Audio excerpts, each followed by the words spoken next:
enhancing your engine's aesthetic and performance.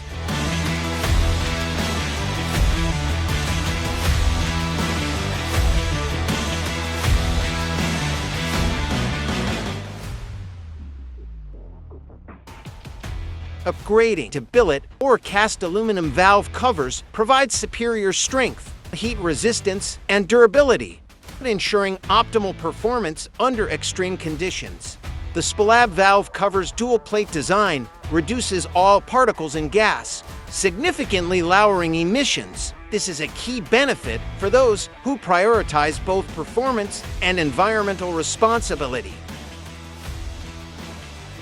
Remove the all-seal cover located above the valve cover and subsequently detach the valve cover assembly. Extract the CCV filter positioned in the center. Utilizing a 10mm socket, unscrew the 6 bolts, securing the OEM valve cover. Detach the cold air intake pipe to create additional space, then remove the ventilation hose connected to the valve cover. Take out the inner shell of the valve cover. Install a new valve cover in place of the old one. Ensure proper alignment of the valve cover before placing it onto the engine block. Proceed to install all 6 bolts securely. Reconnect any hoses and wires that were previously removed, ensuring all connections are tight.